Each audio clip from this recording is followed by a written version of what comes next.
not.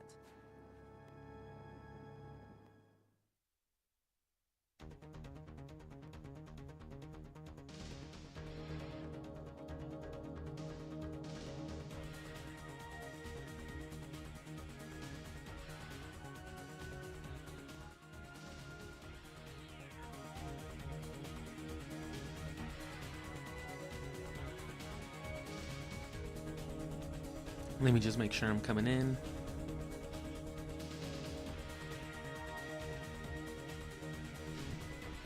I'll actually probably be coming in more like this, so let me see how this sounds, yada yada.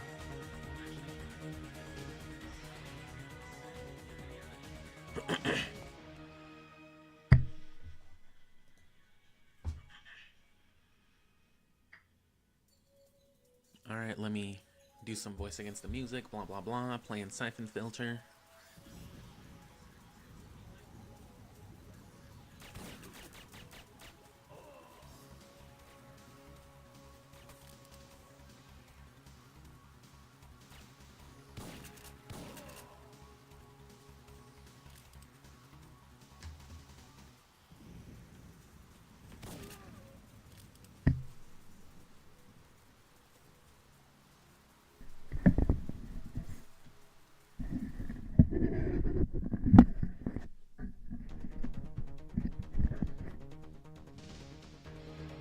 Alright, I'm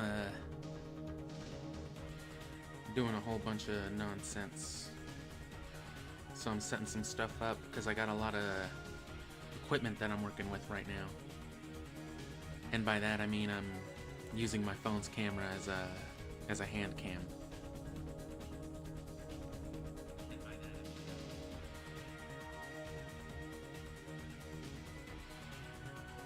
Just because that's all part of what I'm doing right now, so I've got to get stuff out of the way. I have my camera up and all that.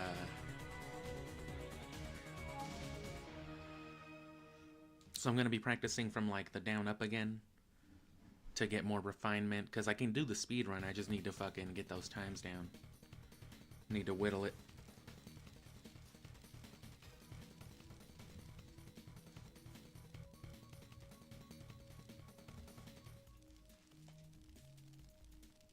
And then of course I'll be guiding it through, because, you know, this is how I'm going to get it all down.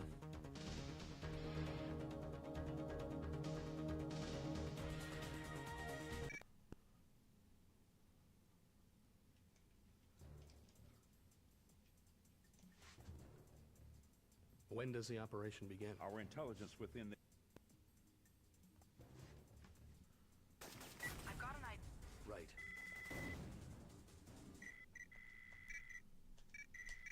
Okay, so I got my hand cam recording.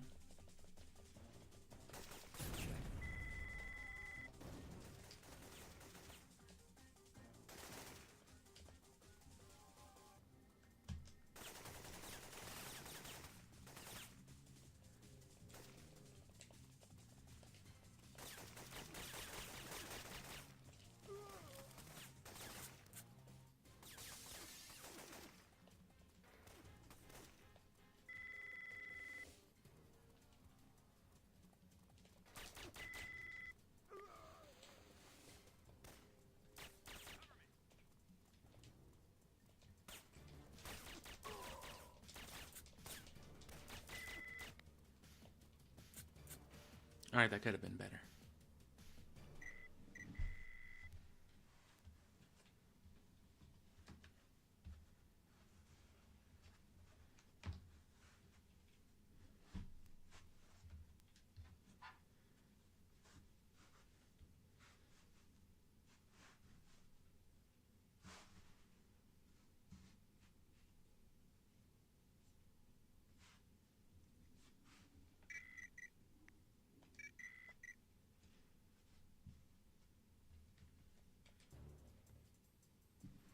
Well, there's no reason the timer shouldn't be going too. I'm not too worried about it right now, but... Our intelligence within...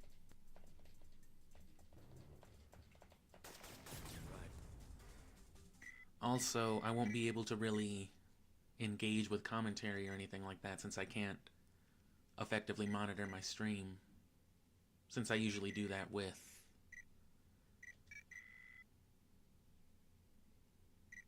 Oh, well, I gotta watch the cutscene then.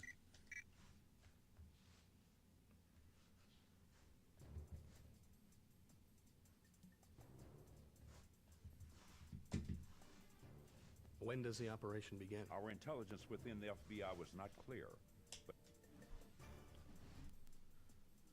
And so I'll go more into this with the play. Oh, fuck. I should just be able to restart the mission, though.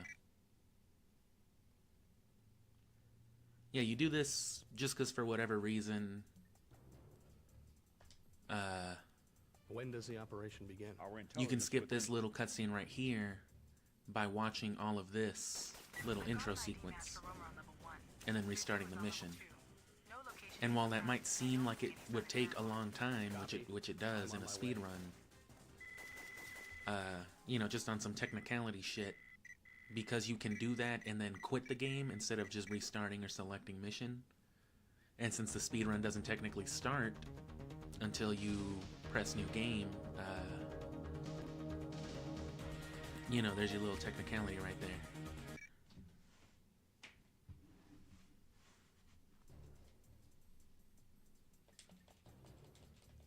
I don't think it should count, but it does, so I'm gonna do it. And then yeah, right here, I mainly want to get like hand footage of my palette swaps, which I should probably turn on my camera. See what I'm saying? It's just a lot of stuff to get used to.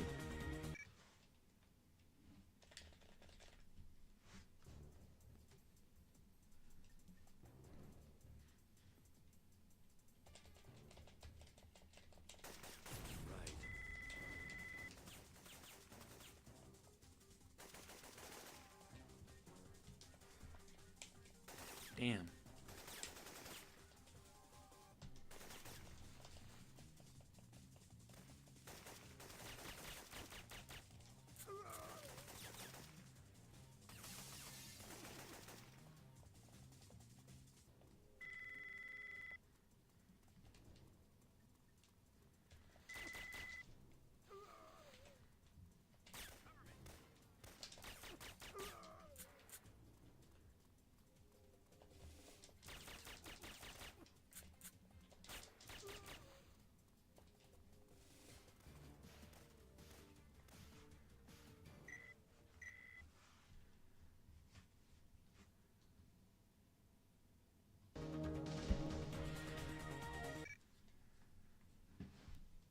I would be streaming my hand cam if I could too, but my PC just can't handle all those different input streams, you know?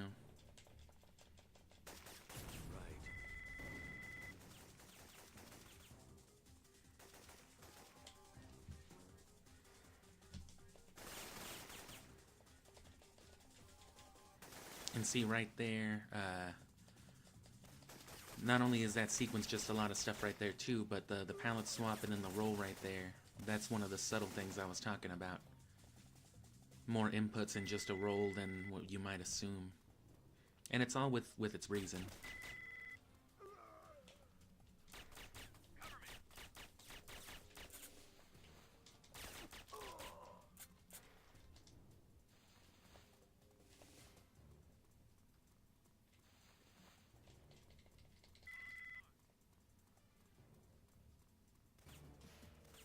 That's about 3 seconds slower than I usually want to be. But yeah, I'll get more into those roll dynamics later, when it's more critical. But you'll see me do my rolls like that a lot. You'll see this little, like, swivel. You know, you being the viewer in post where you can see my hand cam footage.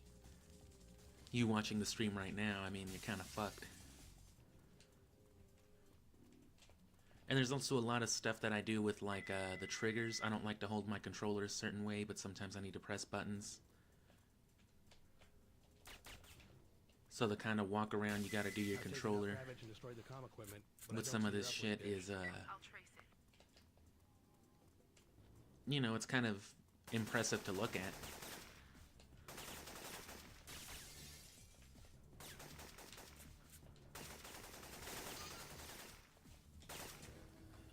Especially with some of these interact skips that I do.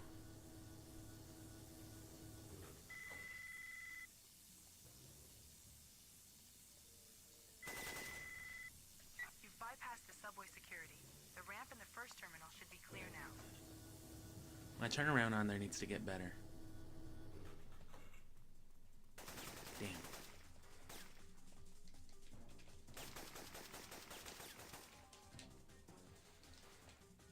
The fucking Jeremy skip.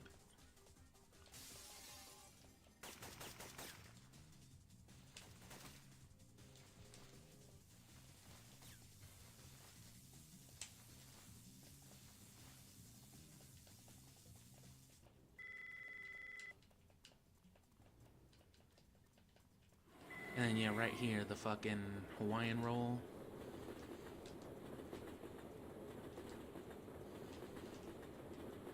I fucked up the cinnamon roll. Beacon set.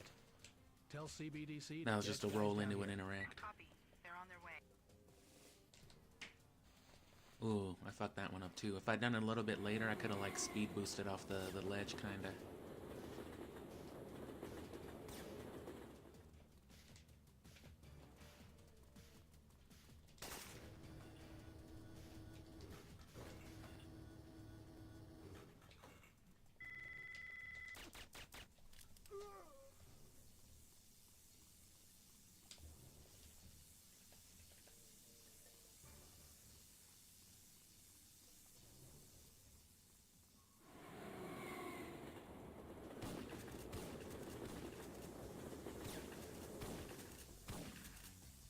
But yeah, a little bit of everything comes into play right from the start.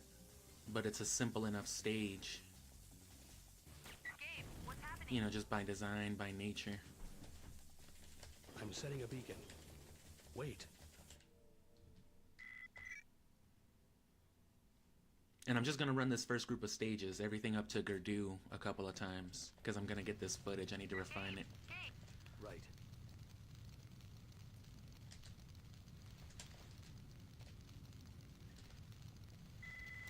Ooh. Ugh. Seemed like I would have wanted to get that a little bit that better. should be all the C4 you need to blow open that passage.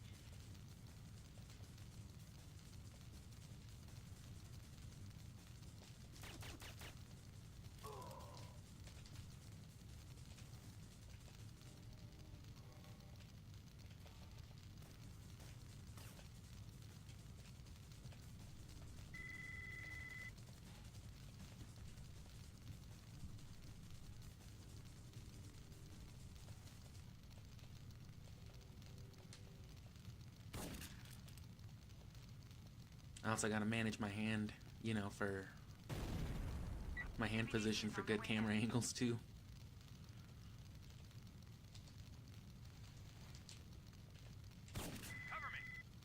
Leon, I found the gas main. I'm shutting it down.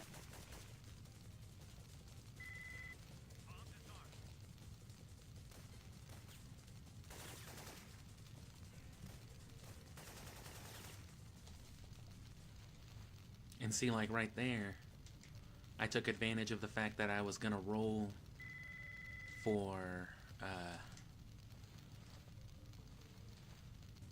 you know what I'm saying, to skip the landing lag there. Oh. To pallet swap into this so that I could shoot him without stopping, hit my two-handed roll right there, and then swap into the M16. It's not really necessary, but it's a good way to I've spotted Mara. manage some ammo without compromising movement. Move speed or control or whatever. And now I'm on my M16 and let's just not fuck up Mara. What did I just say? My Mara really needs to get better.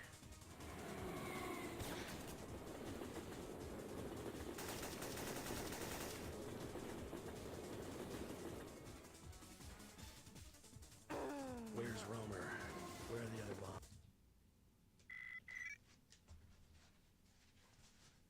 bombs? Scooted my camera Leon, back, that might I'm work. on my way to the park. Had my armrest, but wasn't really doing anything with the way I gotta hold my arms right now. Check. You know, for this camera angle.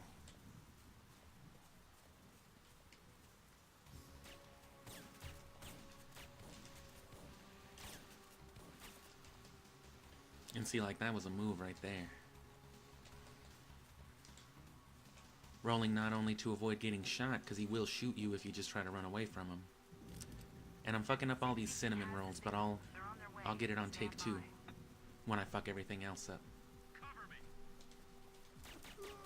And the point of doing this, again, I take advantage of the roll to go ahead and pallets. Oh, bad habit of reloading. I'm not even going to use this gun. But it does 2 things then. Again, it gives me my 9mm, whose ammo I don't mind wasting. Two-handed properties, which is good for my roll and movement. But then it also sets me up to pallet swap into my 45, which is what I actually want. For the exact same reason, because it's a good gun to have in this sequence especially.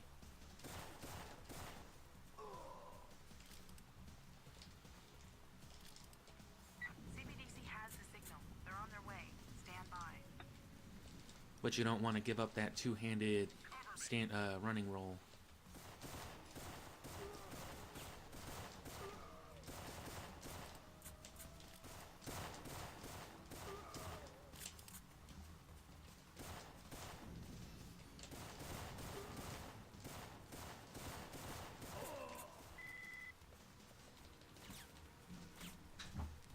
Still got to get better at that one.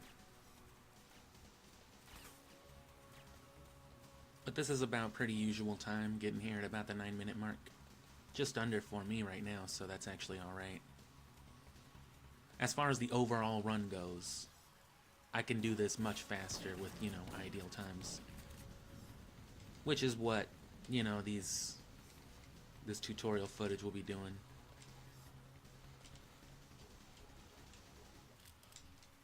CBDC has the signal. They're on their way. Stand by. Cover me.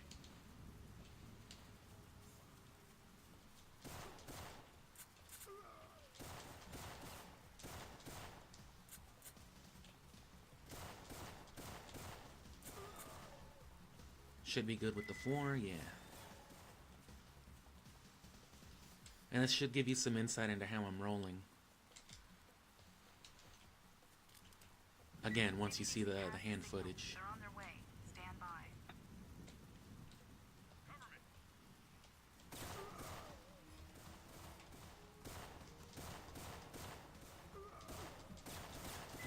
Gabe, you were supposed Son of a bitch.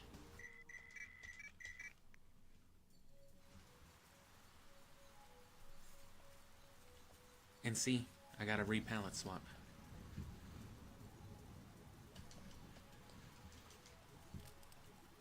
CBDC has the signal. They're on their way. Stand by. So again, two-handed properties for movement.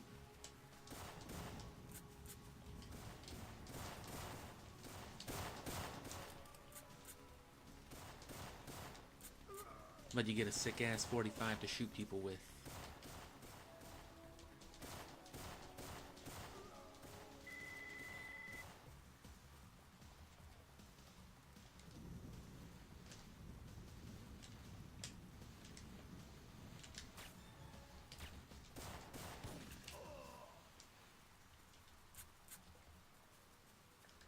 Wait for that second dark spot, and then roll 10 times.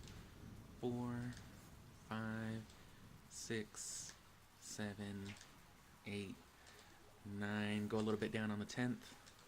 11, 12, 13.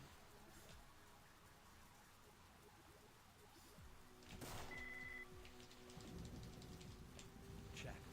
Damn. If only I could have rolled the right way.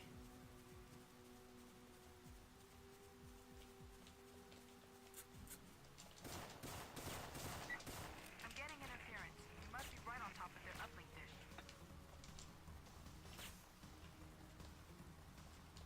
Gabe, don't destroy the dish. We need it to find their trigger man.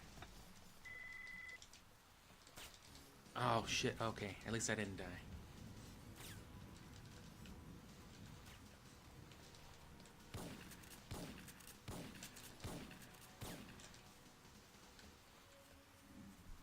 But yeah, those segments, especially in the base, seeing how I roll right there will be very helpful, I think.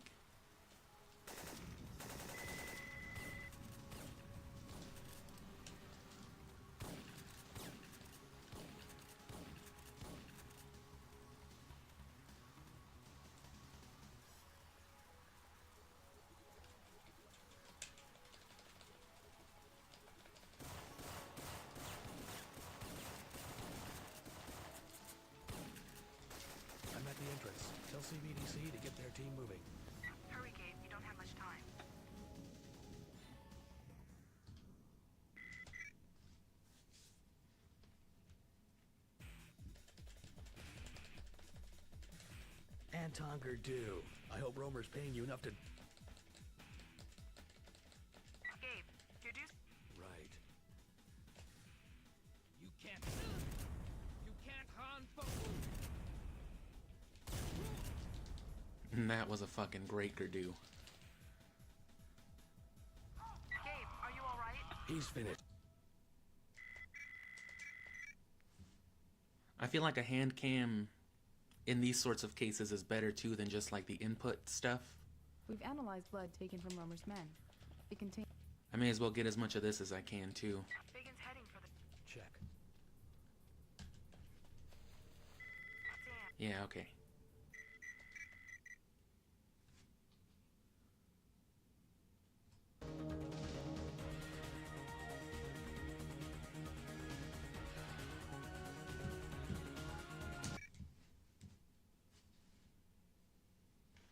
So yeah, I'll do another quick little run of these stages. Time them again. Right. As a matter of fact, since I already fucked that up,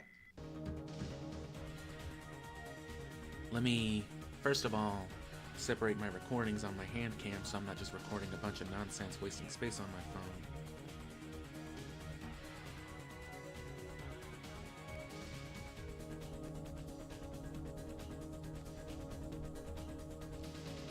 And then, yeah, we got some interaction on there, but, you know, like I said, technical difficulties, so I can't monitor and record at the same time. Take me a little drinky pause real quick, though.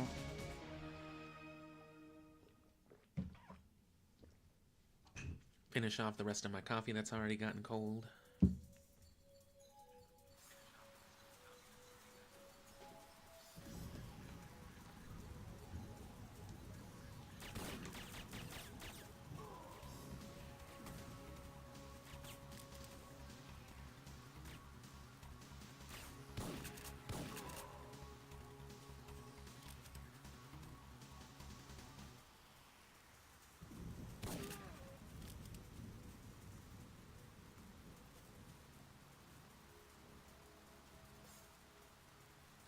But yeah, stuff like not being able to monitor and record and do things like that will, you know, as I get a better machine eventually, as I get, you know what I mean,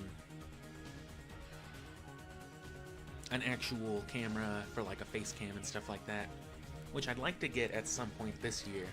You can get pretty good 4K ones for a little more than $100.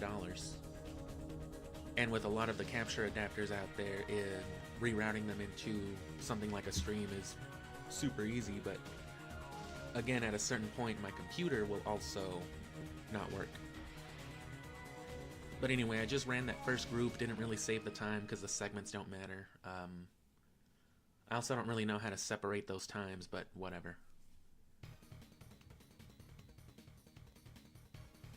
But yeah, I'm gonna run it again, and I'm gonna try to emphasize a lot of the stuff that I fucked up in that first little run. So I fucked up a lot of the interact rolls, so I'm gonna do better on those to get the footage on them. And then after that, once I get to Gerdu again, I'll run it one more time, but I won't time it. I'll just go real slow with the tutorial stuff on it. I'll go real in-depth with mainly the rolling is what I'm gonna cover for the most part right now, because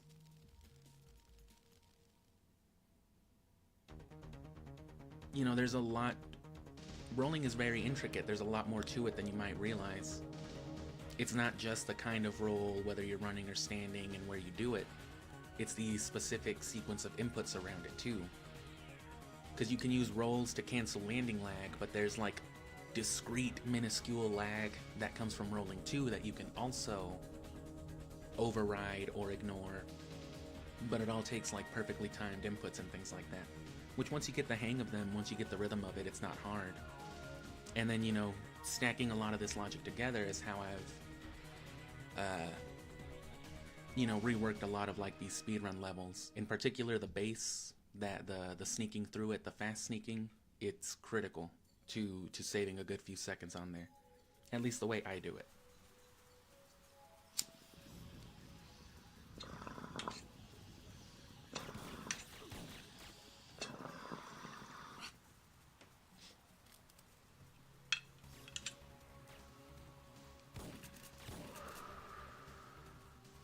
And I want to explain more of this stuff too because, you know, I'd like for it to not be as confusing whenever I talk about all these random terms that I've come up with myself, like cinnamon rolling and crescent rolling and dog rolling and all that. Like,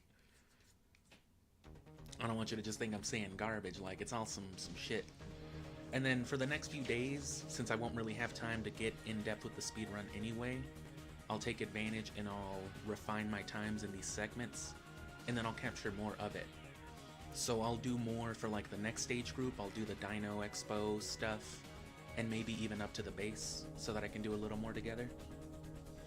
And what I'll probably cover, I'll go more into rolling because it plays a big part in both missions, but you know, those other ones are bigger on like inventory management, you know, so like avoiding lag with weapon scrolling or palette swapping. The first time palette swapping becomes like quote-unquote necessary to the speed run is at the base level, because you want that fake grenade to blow up the switch and get the checkpoint. But you'll see me do it a lot. It's like the first thing you actually see me do in the speed run. I switch to the sniper, turn around, and as I'm leaving the alley, you'll see me palette swap into the 9mm. But that all plays into how rolling works. But again, let me run it this one other time, which will take like another, like what, 15 minutes? And then the run after that, I'll break it all down in depth, how it all works out into it. Because the palette swapping especially, your two-handed, one-handed rolling and all that, it's critical to movement. Especially when you get into rolling off ledges and making wide jumps and stuff like that. Which will come into play especially in the stronghold and in the warehouse stages. So it all stacks on top of itself, but give me just another minute and then I'll run this second run. Well, we'll time it, but we won't save the times though.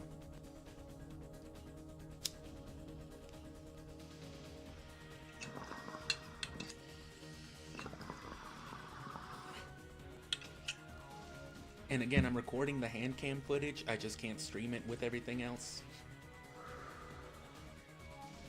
So if you want to see what I'm actually doing, not as far as not just the inputs, but what my actual fingers and hands are doing on the controller with it, to get some understanding of what's necessary to pull off some of these tricks that end up being more useful, I think, you know, you can subscribe or just keep an eye on the channel. If you've been watching the stream, whether you're subscribed or not, YouTube will probably show you some stuff.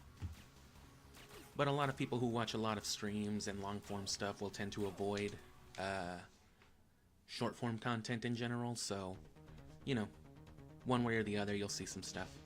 And at the end of the month, I'll take whatever my best run is, up to, like, that last week at least. Before the month ends, I'll still be speedrunning it, and then I will do a whole play-by-play. It'll be like an hour-long play-by-play of the entire speedrun, like, literally move for move. Oh, fuck. Okay, there we go. Oh, damn it. Hold on, let me set my camera back up. So again, I'm not going to be on the actual stream past this point because I'm using my phone to record my hands right now. So let me just set that back up real quick.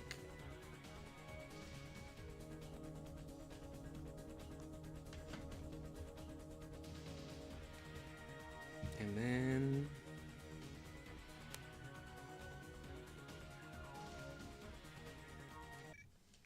Alright, now we're good.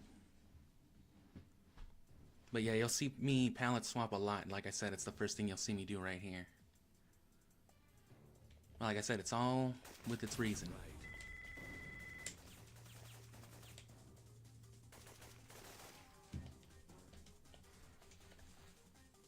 I fucked it up.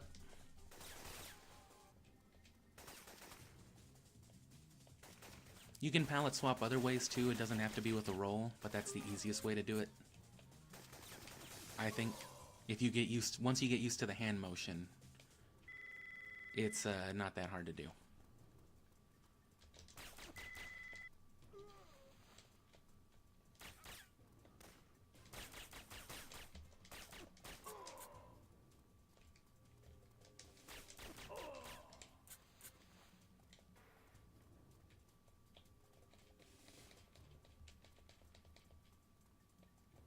Wow.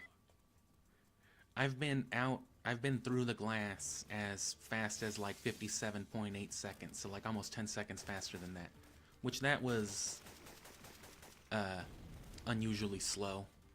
I'm usually breaking through the glass at the minute mark, which is about as fast as you can typically get it, but I have gotten it just a little bit faster. And it could be even like a half second or a second faster if I was playing on like a fast disc PS2, which I'm going to try to order one. I'm just going to have to try really hard to sell my current PS2 because I really can't own 2 PS2s just because of Syphonfilter. I'll sell my big fat one.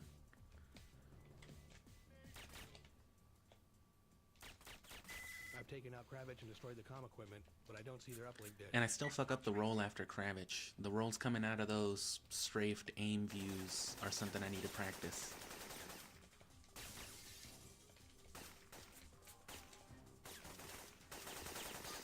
Ugh.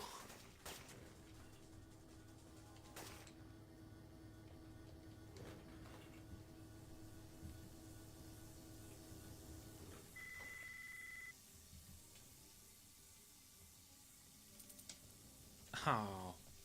Gabe, this must... Check. You've bypassed the subway security. The ramp in the first terminal should be clear now. Like I said, it's fine as long as I get those rolls right. That's the main thing I'm trying to highlight this time. So like this right here, that's a very specific type of roll because that has to be a running roll, and I fucked up Jeremy because of the camera angle.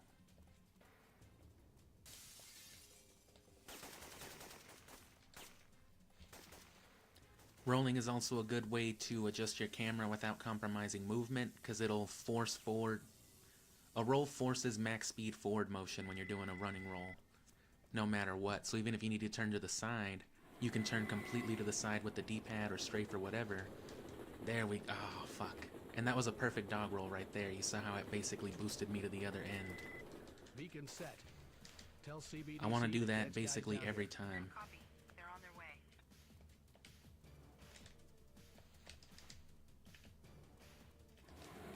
That's the fastest way, is to just cross it in one. And damn, I should be ready to kill that dude too. Just because I like having the excess M16 ammo.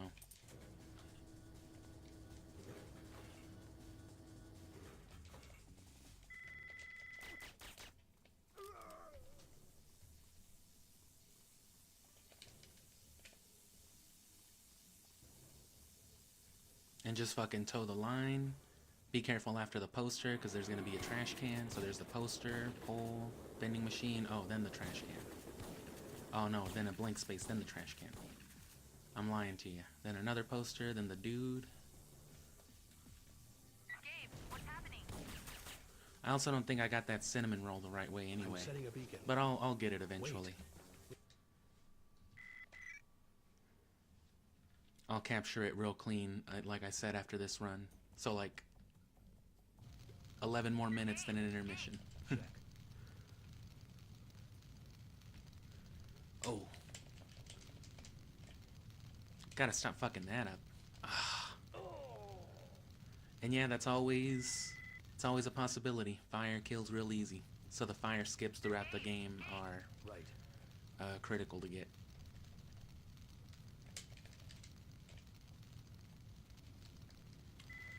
And this is like the critical cinnamon roll right here. Fucking roll right there, strafe into it, and I fucked it up.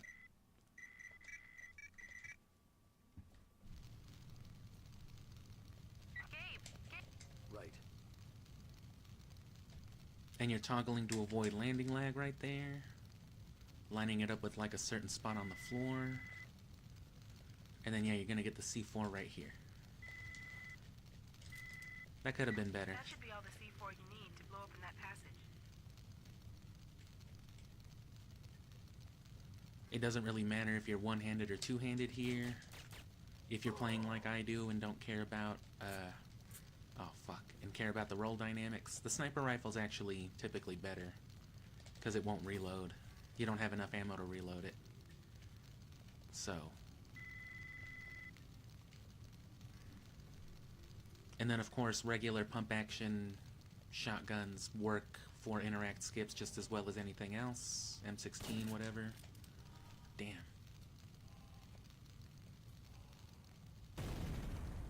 CBDC is But on the not way combat shotguns, which is very unfortunate, especially for the bunker stage. Leon, I found the gas main. I'm shutting it down. I need to get better at my backwards dog rolling too. Because as you saw with that one, I fucked up the landing. I could have just immediately climbed onto the ledge with that bomb earlier, but...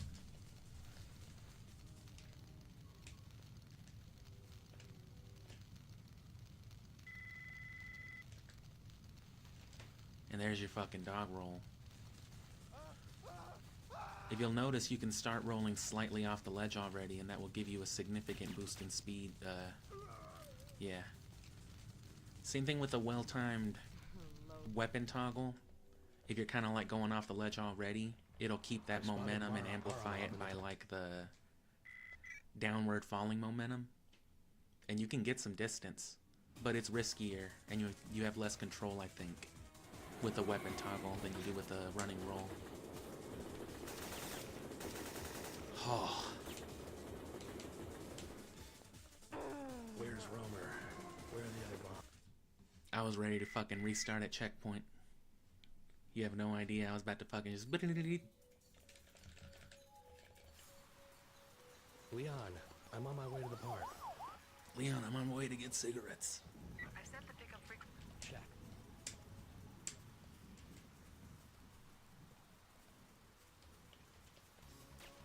And yeah, this guy, if you just try to run away from him, he will shoot you, so you gotta roll no matter what.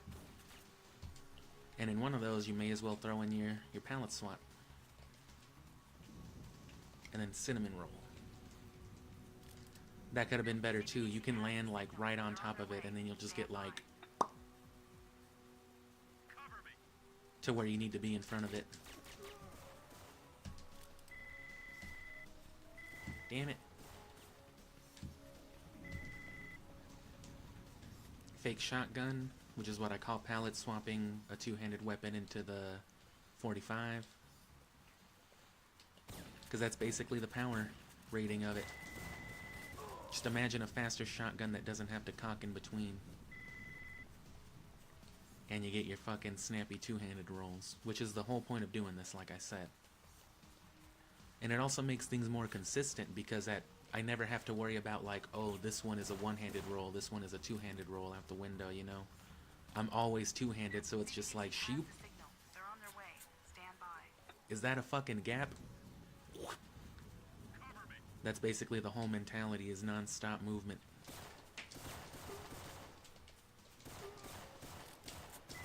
God damn you, Ezekiel.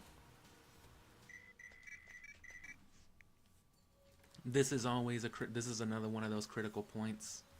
More so than anything, CBDC dying is a very real threat. And of course, focusing too much on CBDC means you may die. So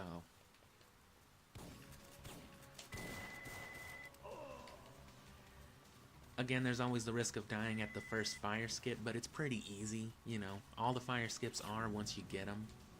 The first one may actually be the hardest just because of the fact of where it exists compared to where you spawn in that stage, you know? The camera movement itself makes it harder than the later ones, which can just be basically charged straight through. It's just a matter of having the health and armor to sustain the rest of the speedrun around it, you know, and still maintain your fire skips. Like, yeah, you fucking took 3 seconds off the previous stage, that's nice, but now you don't have enough health to do any of the fire skips.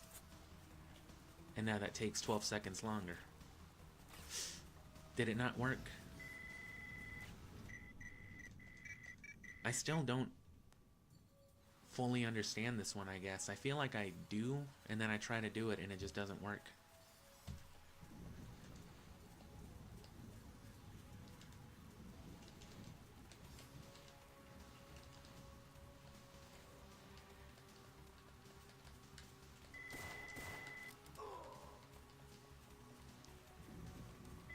outside of movement and the grenade glitch that you can do, there's really no other benefit that I can think of to this. But you know, the movement dynamics is a big benefit, They're on their way. because it affects everything about, you know, ledge skips and covering distances and avoiding damage.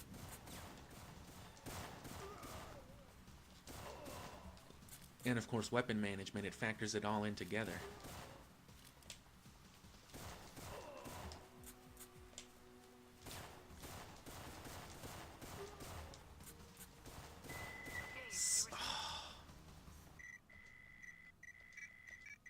But yeah, the fire skips all have a chance of doing it, but like, this is considered to be like the first real trouble spot. Of course, I'm trying to get it as snappy as possible, but I feel like moving around at this point,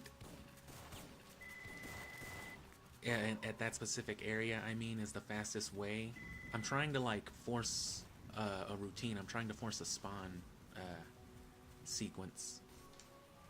This is just a hard area to do because of the way that they spawn, like in the fog, basically.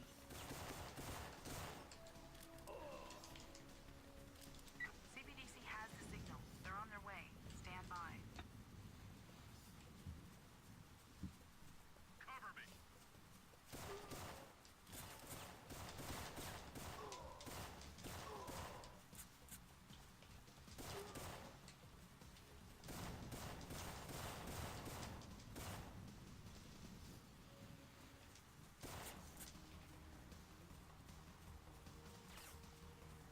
Man, where did...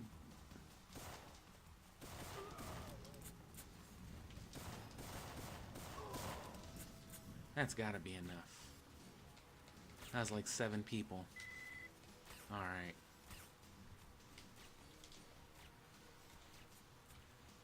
And see, I was trying to turn around a lot more, but I kept facing the one way, so that's where they all kept spawning. So that one works kind of the opposite. For a lot of spawns, you don't want to be looking where they're going to spawn. You want to be like in that general area, but not looking at them. But since they're supposed to be spawning out of the fog here, you know, it makes sense that they just kind of pop out of nowhere. Especially if they spawn running, because then it's just like, oh, they came out of the fog, you know. So it works with the game's graphics and all that, but it's important to understand that, because if you want to spawn them a certain way, you need to know where they're spawning and how to move so that you're facing a given way at a given time. Right, like I need to be facing exactly, you know, in between these 2 trees when he says cover me, and then I need to exactly turn around to the left and do that. And if you do all that right, you know, by the time you kill, say, the 4th guy, you should be able to hit a hard left, run out, and then one more guy should spawn the direction you're facing, you kill him on the way out, and boom. It should be able to work like that. I just need to really break down all the spawn points and how exactly I need to be moving in relation to them all. All clear, Gabe. This one's kind of weird too. I've got this one mostly figured out, but it's easy to fuck up as well. It just has to do with where you're facing more than anything. And then the rolling again comes into play right here, because if you just run through this, you'll fail because the one NPC will detect you. Also, you can't do this while facing his way, because he'll see you. He can't see you though if he doesn't spawn, and if you don't face his way, he doesn't spawn. But the NPC is still flagged to be there.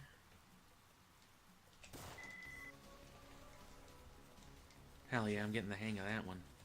I just need to get the running start out of it better. That replaces the call with a roll. So it still takes that amount of time, but... And see, I like reload skip right there, and I'm pretty sure you can do that just by... Right. Damn. I kept rolling after the land, which that might have taken just about as much the same time, so that might not have been a bad thing.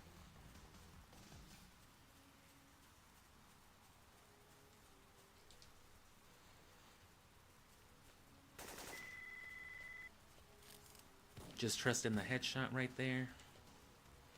Which, as long as you've got excess M16 ammo, you should have no issue with that. Just line it up, strafe into it, and just hold the square button. One of them will hit them. And don't stop shooting until the camera's zipped back around and you've stopped aiming, because then that'll guarantee that it'll get them I'm at the entrance. either on the Just come so you and can see to go get or my on the team back moving. around. Hurry, Gabe. You don't have much time. Which I need to get better at doing that with Mara, but it's hard because you're shooting in between two corners. The corner you're shooting behind from and the one she's hiding behind from. But if you get that wiggle right, you'll hit her real crispy with it. Anton Gerdue. I hope Romer's paying you enough to Gabe, you're check. I don't know why I toggled out of my shotgun. Panic and anxiety, I guess. It's not even a real speed run and it's still hitting me. Gabe, you're Right. You can't. There's no way through. Oh, You can't hurt.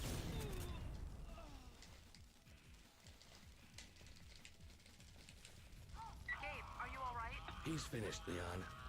Get CBDC. alright, let me check back on my stream real quick, and then I'm going to, like I said, intermission for a minute or two, and then I'm gonna break each of these stages down one by one. Not really too in-depth. I'm gonna save that for like the actual play-by-play, but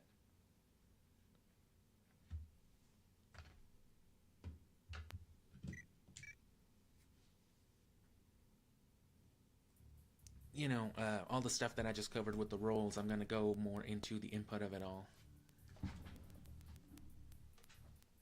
But just give me, like I said, a minute or two.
Oh.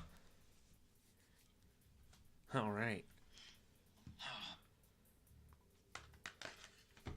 Sorry, that was phone me for a second. Get rid of that nonsense real quick. Pull my camera back up.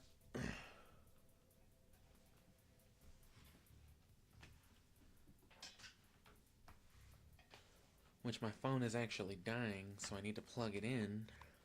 And I'm gonna have to modify this angle.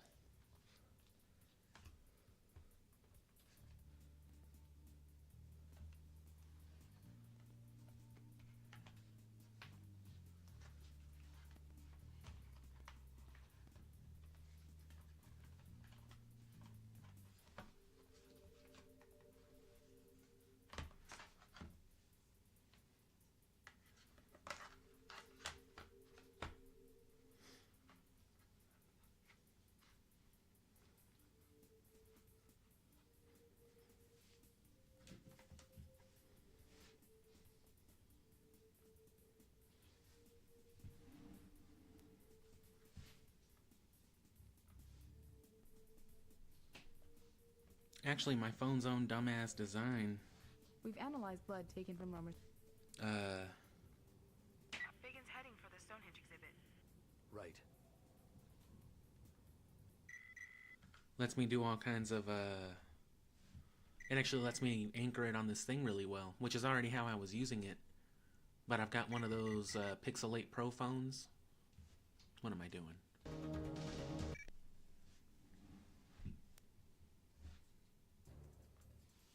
So I just kind of use the dumbass thing on it that the camera's on to just hook onto,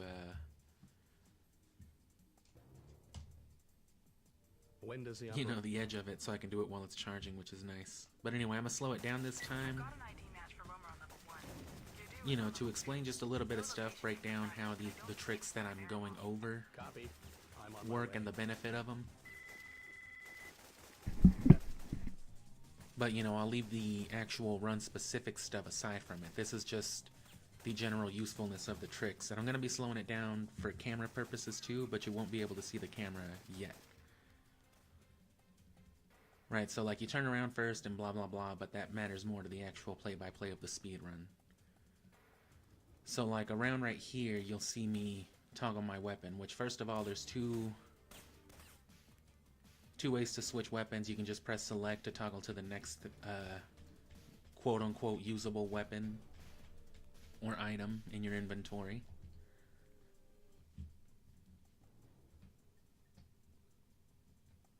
And then, well actually there's more than that. You can also hold select to go to a weapon scroll, which lets you use the trigger buttons. But this disables your strafe, which if you're me, woof. Right, like even just turning a corner or doing anything with the turn alone is like, why would you not just why would you not hit him with one of these? Which is just, you know, this way you never have to let go of the up input on the D-pad, and you can just strafe left or right, whatever you need to do. Tap it if you need to not do it as much. Or just swing hard right or left into it, stop moving altogether. And even the turnaround is snappier. The problem usually comes with actually turning around without stopping, especially if you're going for some speedrun shit, but you can just hit them with one of these. Like, oh, you're strafing to the left and need to turn around, just fucking, oh, okay.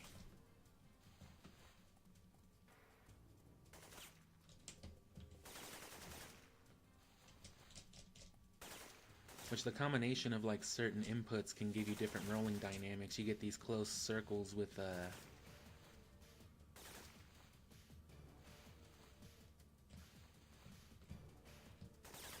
this input that I'm doing, which is just like a diagonal input with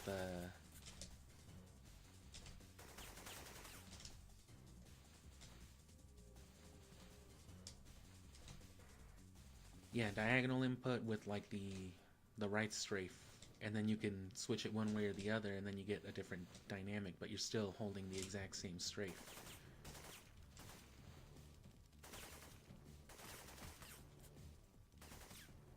You know what? This little jig might be useful for spawning people in the park, because then it's just like boom, boom, boom, boom, boom, boom, boom.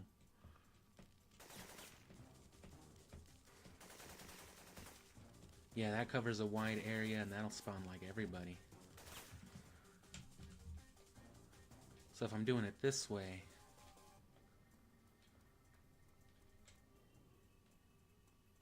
how was I doing it just now? Damn, I already forgot. Well, see, I can look at the camera footage, though. That's the point.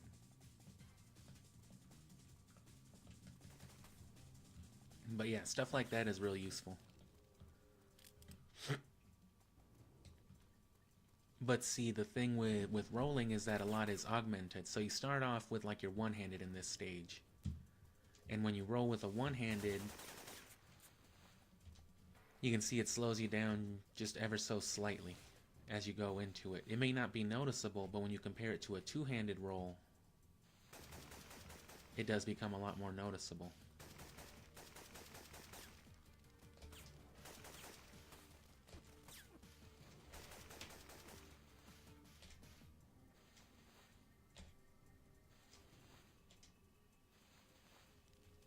And that's another thing to compare too. It's all different depending on whether you have a two-handed, like the M16 or a sniper rifle, or a one-handed like your taser, or even things that, you know, even items that don't have like their little respective tiny models, because you do, the guns each have their different models and you can tell them apart. The M16, you can see the little green scope on the sniper rifle. It's hard to notice it, but you'll see it sometimes. But things like grenades and then story items like key cards and scanners and C4 and all that, they don't have held models, and they have like different interactions with the way that they aim. You know, they have that wide aim where it kind of takes you like into a farther third person camera as opposed to the first person. But the roles for those still interact the same way. They still act as a standing role, which the single quote-unquote fastest roll is the standing one-handed roll. The problem with that one is doing it in sequence, because the absolute fastest you could do it is this.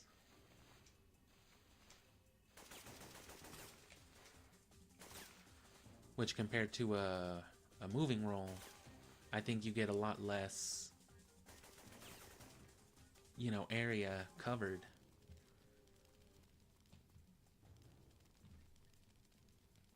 Right, so then you do just the regular roll like that, and it gets you, you know, so far.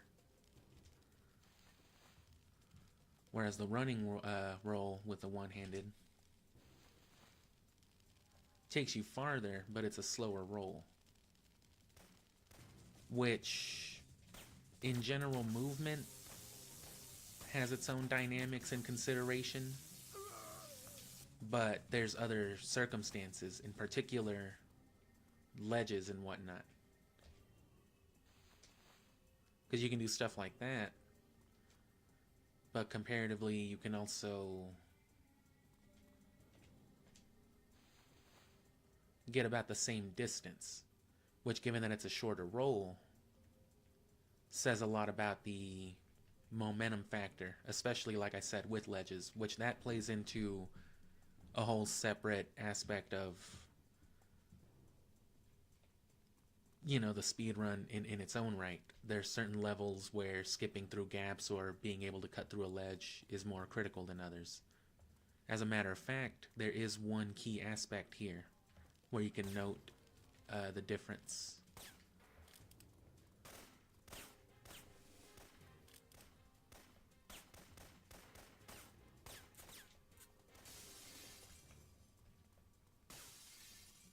And you know what? I typically use the 9mm for this, but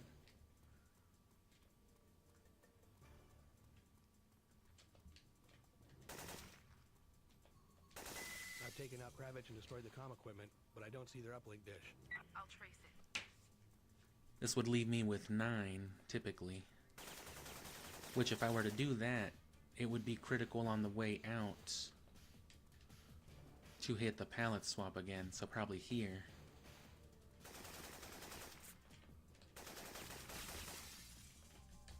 Because I don't want to waste ammo on the glass, because I need it for here.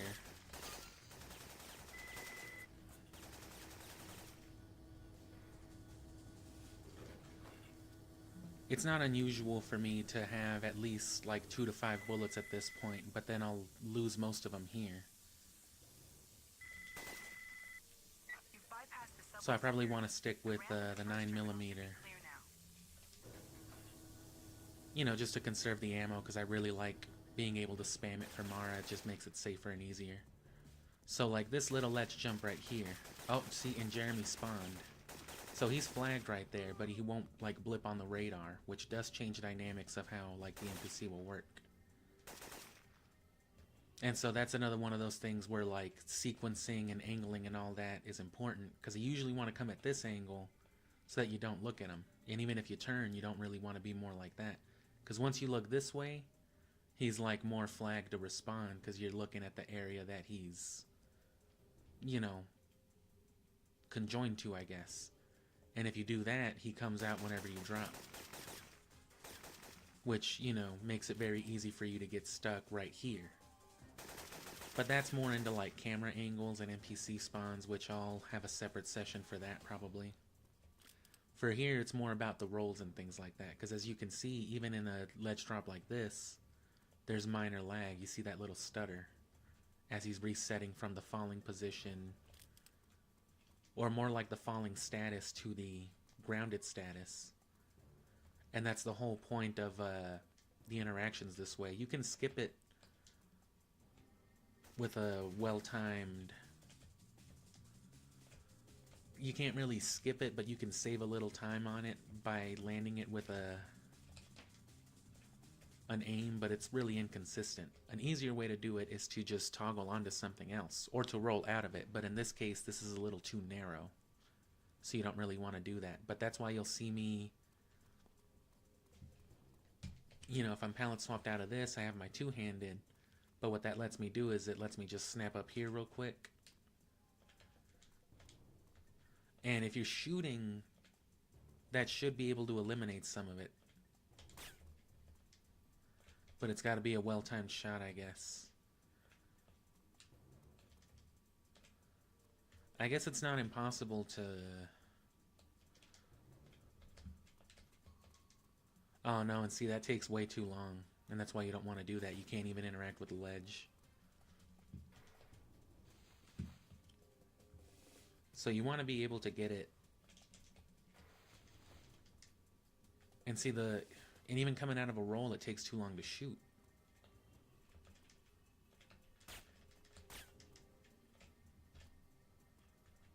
And on this drop is usually where you want to do the switch to the M16. It's very particular that you do it there because you're avoiding the landing lag. You could also do it the other way if you've got the ammo, which you should, considering most people would use the M16 for Kravich. If I just toggle to it sooner, or I can toggle to it from here actually.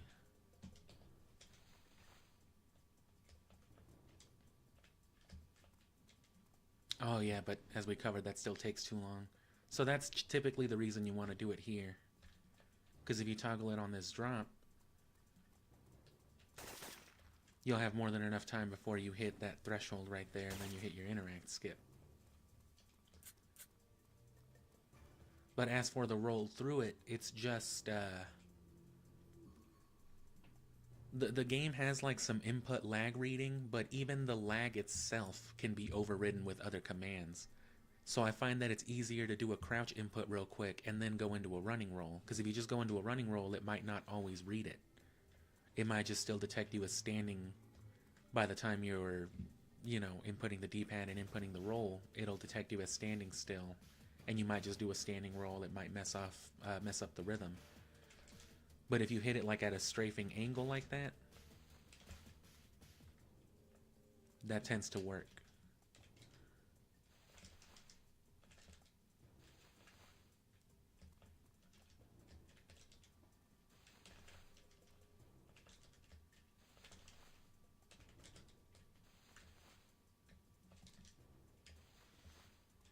And if they weren't for that glass, it should be easier to cinnamon roll to the window.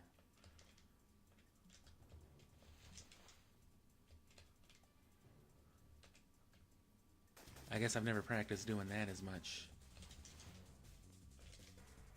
Oh, but this one... See, I'm not used to cinnamon rolling into a standing climb. I'm used to doing it on bombs and crates and things that you can get while crouched.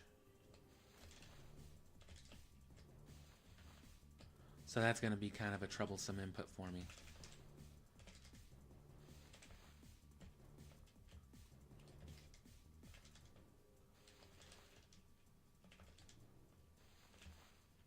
So that can be done very quick. And see, that's kind of one of those things right there. It's very technical what's going on though. Because it's not just a series of rolls. It's a standing to running roll. Right, so not this. Not a standing roll. Because that's one thing. It's a standing to running roll. So you're going from a standing position to an immediate running position, but on the same frame that you start your run, you're rolling. which again, it's easier if you start it with a crouch input, because then the game doesn't really know what to read. So it's like X, and then in the next moment, right, because if you just tap X, it won't even do anything. It's reading it, but you have to hold it for a second for him to crouch, even if it's just that. If you just tap it over and over again, nothing works. And then if you press and hold, he holds for as long as you... But doing these little squats is, it's probably good practice to get you used to the timing of, you know, crouching and all that, but that's its own kind of application, I guess.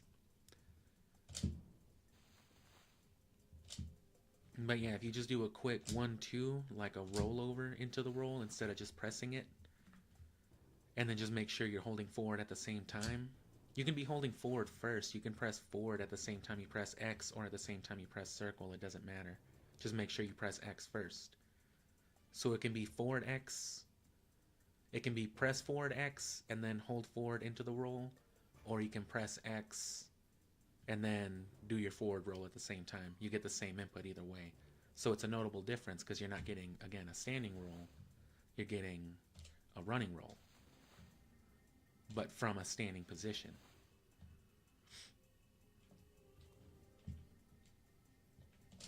And if you incorporate a strafe with it, you get these really tight angles. In situations like this, though, it can get kind of... It's a dynamic, kind of complex input that you have to practice. So augmenting it at all can give you trouble, because your hands are used to holding one button or another to do it right each time, and throwing off one thing, it's just like, oh, you don't know what happened anymore. But if you hit that, though, if you hit the standing to running roll, and then strafe into the interact, you can get really quick stuff.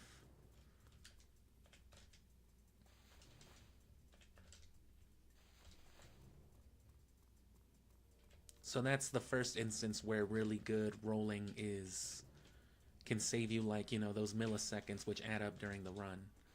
It might only save you, like, let's say, let's just come up with a random ass small number like 0.08, which isn't a whole lot. But if there's like 24 instances of those types of critical rolls like that, you know, at almost 1/10 of a second a pop, we're talking almost 2 seconds off the run, just in minuscule garbage nothing, you know, just in movement, you know. And it's especially critical in stuff like this, but these are very refined kind of things to get every single time. And that can be done far better. And this right here is a cinnamon roll, as I call it, which itself is something very specific. They're on their way. So bombs and special interactables, like the crates that hold C4, have their own kind of logic with them as well. They're skipped differently than other things. And it's actually one of the easier skips to do. All you have to be doing is moving while crouching. And if you interact with it like that, right, so notice how I reload while sneaking. If you interact that same way, you'll toggle it. Now that doesn't work for trunks. The thing about trunks is that they work like normal interact skips, which it should be possible to do a shooting cinnamon roll to skip those, but that would incorporate the input of, you know what I'm saying, that would incorporate shooting into the whole cinnamon roll thing. Because normally you would skip these like switches.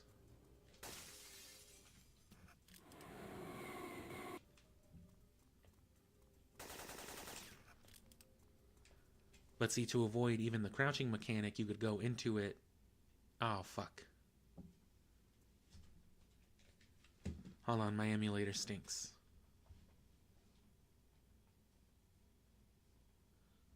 Zelda.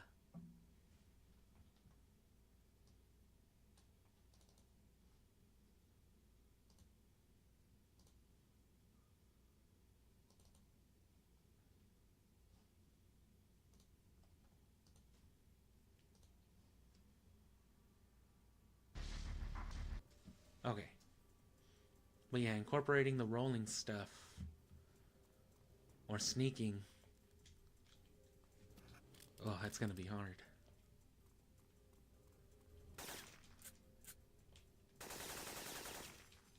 Oh, that doesn't really even work then. Never mind. So yeah, the only way to get those is with, just like you would a regular switch.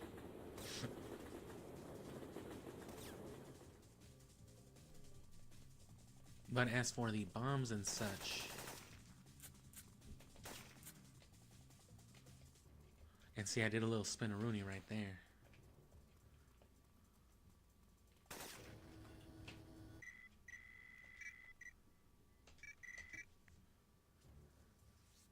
Let me go back to... Oh, fuck. I meant to restart the mission. Getting back to the subway's easy. All you need to do is hit that elevator switch. You can't complete the mission without doing everything else, but... I just need to get back down there is all. But I need the bomb back done.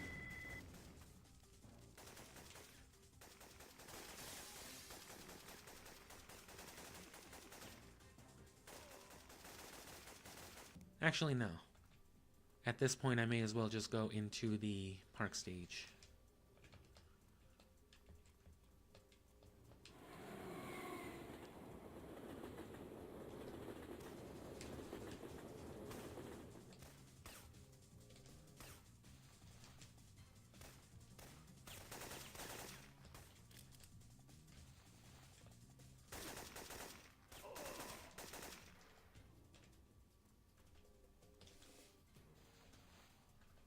And you can time your rolls so that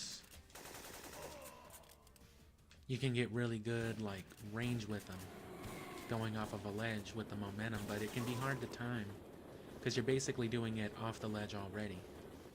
And if you fuck it up, of course, you just fall.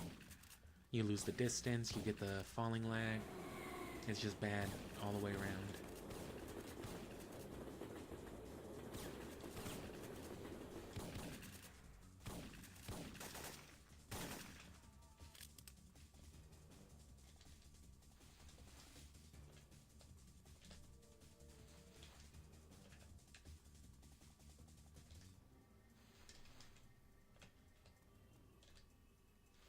There we go.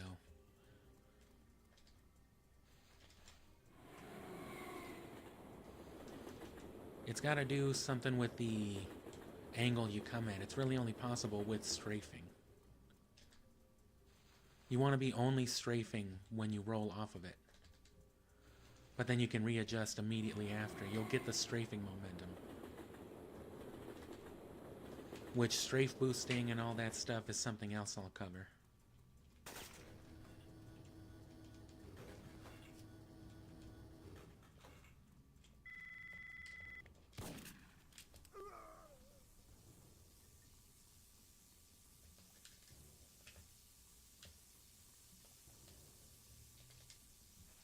But yeah, you can see the difference. Even, this is already pretty fast, the way that I've like normally standardly done it. But you can get it even faster if you, with this new knowledge now too. It's like momentum stacking is more accurate. It's not so much the strafe that does it, but more the way that Syphonfilter handles acceleration and momentum. But you can get a clear cut across with it.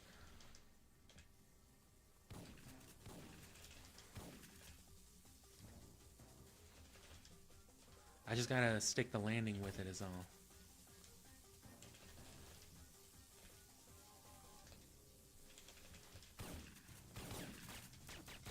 But see, that's very, very usable. So what it is, again, it's the same old thing. I'm like jump starting the roll with the crouch command, as I said I was doing. The same thing that makes it possible to go from your standing to running standing to running roll. But I'm applying a strafe to it. Which if you go into it from that angle, you don't cover as much ground. But see, if you go off of it completely, a complete horizontal strafe has like more forward acceleration than a diagonal or even just forward movement. Right, so A forward run just about covers it. But you don't get any vertical movement. You lose, you know, the time that you save going at a horizontal angle, or at a diagonal angle, rather. But if you go for it diagonal, you lose that kind of forward momentum, and you only get about halfway through the tracks. So then the trick is, if you're going at it from like a strafing angle,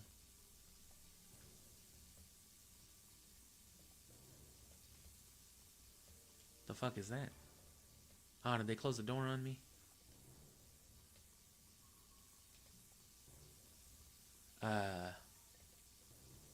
Oh, no, yeah, you don't come from that way, duh.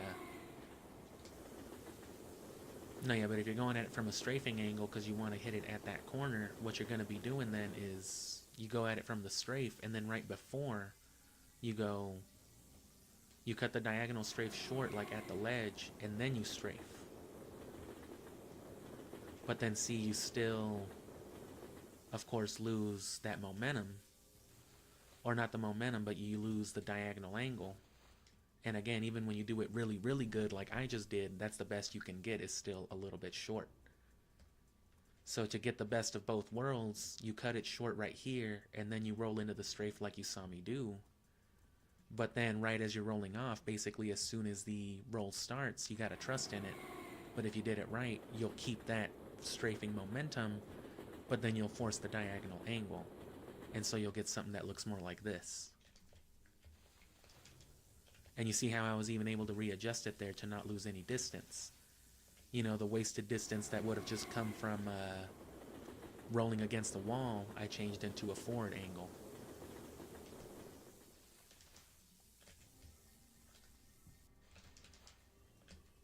Which I failed to do both of those times, but...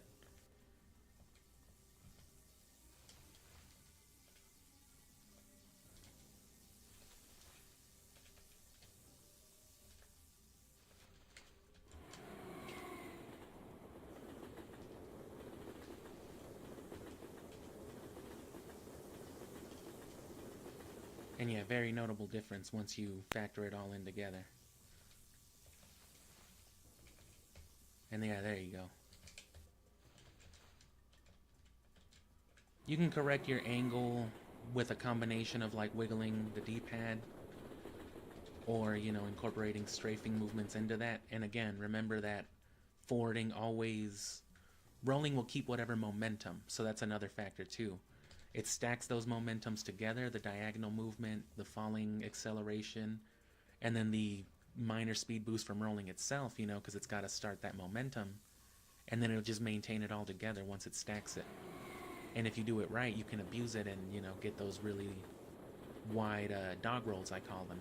Because you'll also notice that I'm starting the roll technically off the ledge already. Which can be dangerous whenever there's not, you know, a fucking set of train tracks beneath you to catch your fall. Oh. But...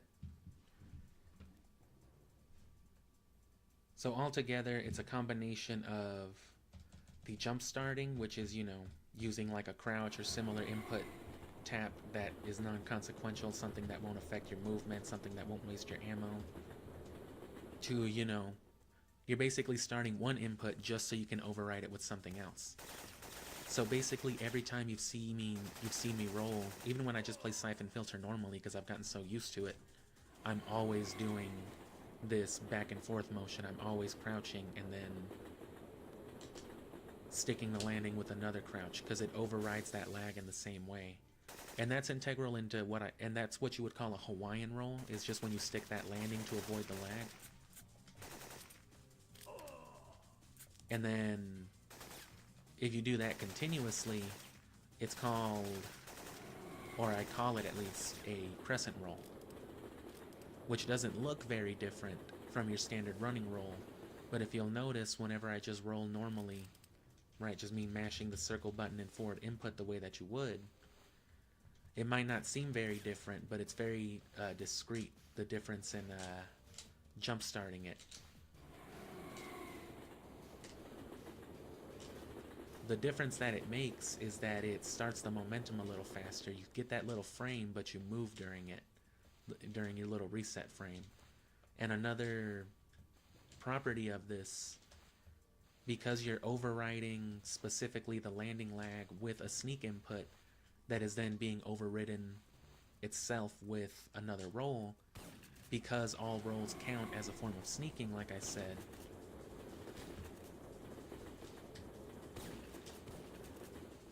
if you do this right, if you time it continuously to where you do one Hawaiian roll after another at the first frame possible, which it's a lot easier in practice when you're not, you know, explaining a bunch of stuff about it, but it's this X circle X input basically. And you're just holding the X to maintain the sneak. You don't really have to, but it's just, you know, good for the timing. X circle X basically. If you do that right, you'll maintain that rapid forward momentum, but you'll always be considered to be sneaking because it's never going to read an actual standing or running input at any point, which comes into play later. But that's a good dynamic between good rolling and sneaking, and how you can, you know, maintain stealth without compromising movement and acceleration and all that.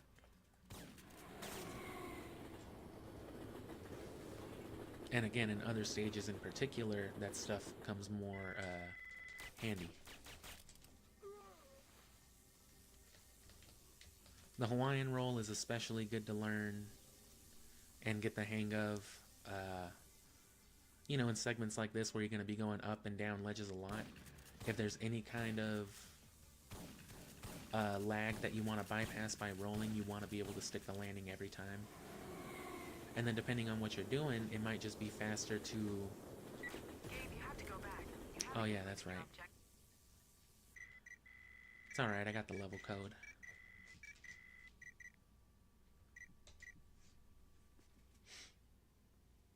But it's that nature then that Syphonfilter has of overriding, Leon, I'm on my way to the pond. you know, its input and its information. I left her wounded and I'm gonna unconscious on Fifth Avenue do Road. another quick little Chances are intermission she's while I've got the already on the chance move. to, And if he hasn't alerted FEMA, mainly because I he need to better do it separate the soon. recording. Romer is going to trigger But- the main viral device whether or not the government meets his demands. I'm already on it. Did you get any information on their operations in the park? Tell Jenkins that smaller viral bombs are hidden throughout the park. But yeah, that's what's critical to a lot of it, is being able to override one input with another input or another, and then that adds to more rolling dynamics, what you heard me call a cinnamon roll earlier. And what a cinnamon roll effectively is... Ooh, I just unplugged my headphones. There we go. Copy that. I'll give them And what a cinnamon roll is, it's the same thing, a Hawaiian roll that kind of jump-started running roll.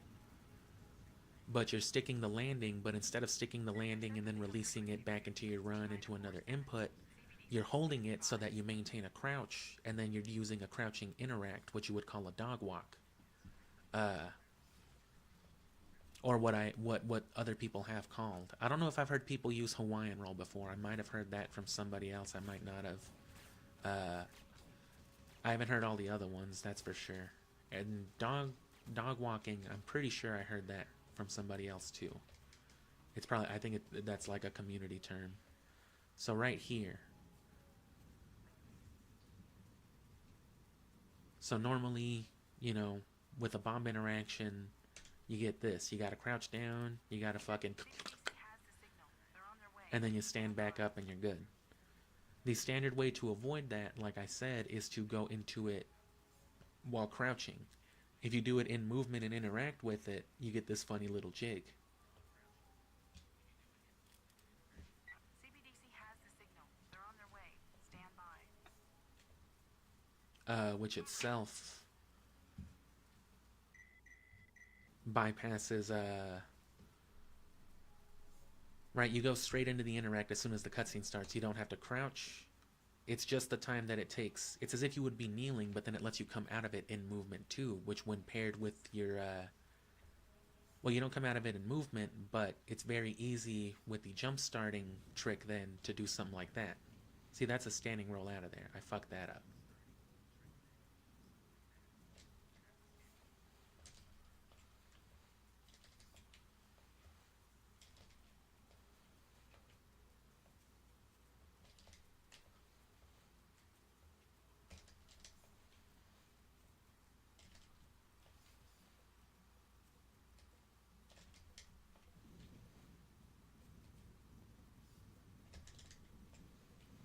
Okay, so yeah, it does kind of retain some motion. You're technically moving during the thing, so it's easy to stack.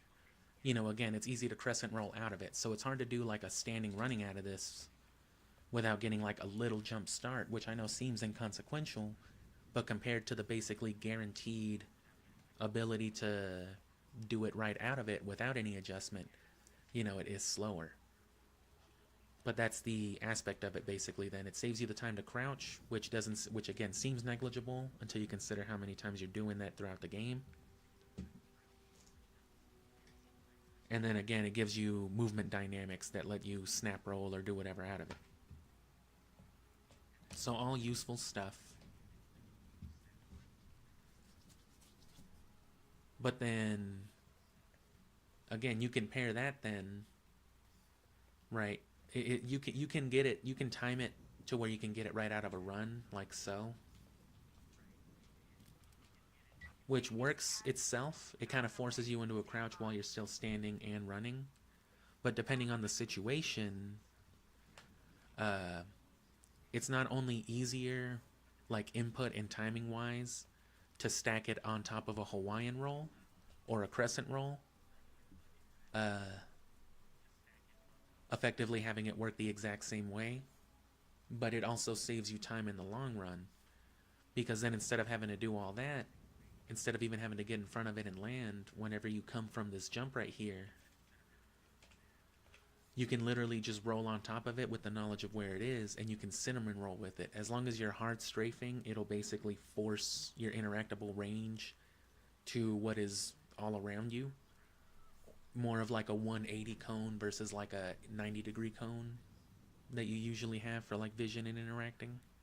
And if you do it right, you'll just like teleport right in front of it out into a dog walk, which is what you call a cinnamon roll then. Any kind of interactable out of a Hawaiian roll, right? So overriding the landing lag, not with another roll, but rather with an interaction, that turns it into a cinnamon roll.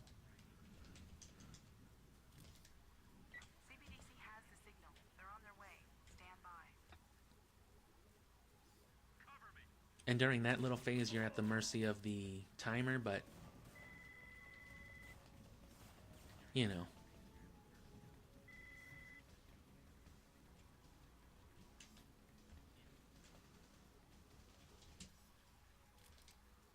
CBDC has the signal. They're on their way. Stand by.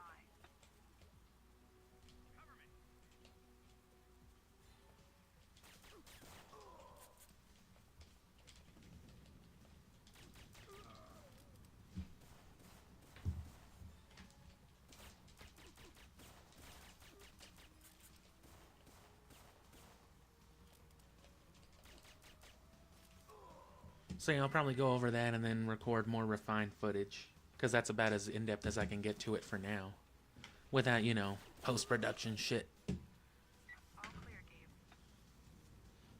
But yeah, that's basically the gist of it, though.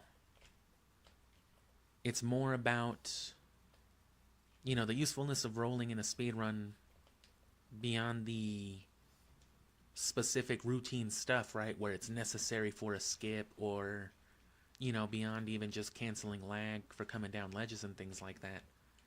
The dynamics, you know, around it, and how that revolves around inventory management, and how palette swapping comes into play then.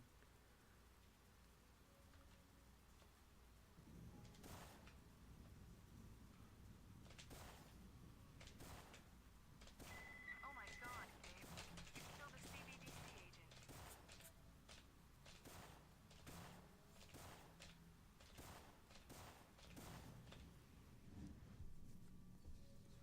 But yeah, it's all those dynamics that really end up mattering for this then. Hey, the bomb disappeared. Oh no, I'm just in the wrong area. Hey, the bomb disappeared.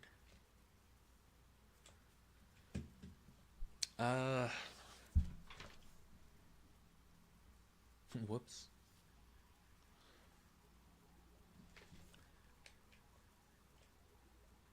Yeah, so it's more the acceleration, more the momentum and all that. And like I said, it plays into inventory management then.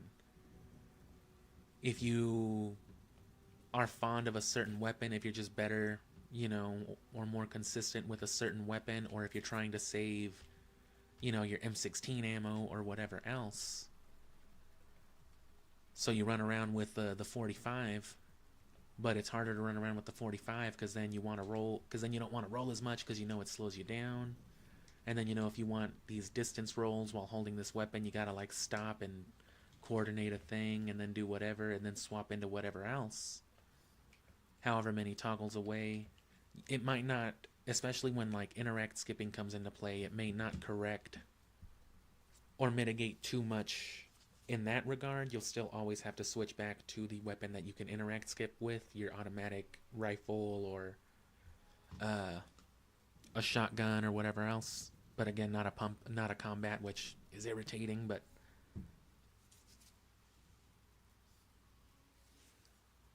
but you know, again, when you have such an emphasis on specific movement the way that I do, and how that plays into the speed run, the way that I roll and how I use all my rolls for not only landing lag, but for covering things a little bit faster, maintaining camera angles, it's incredibly critical.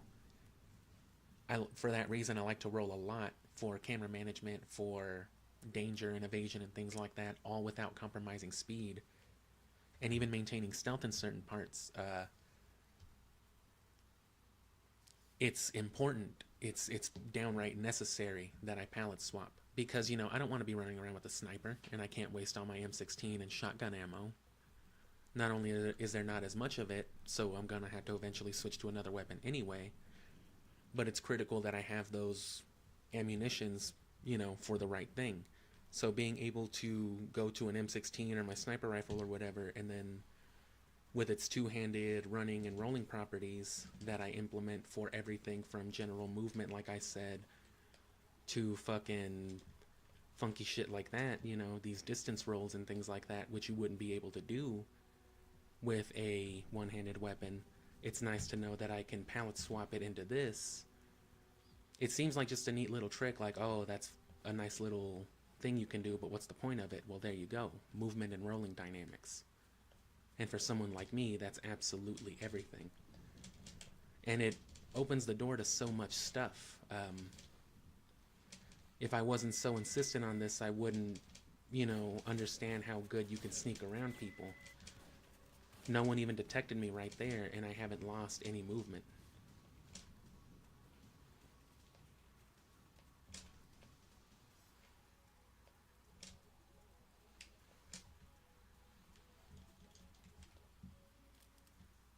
CBDC has the signal. They're on their way. Stand by.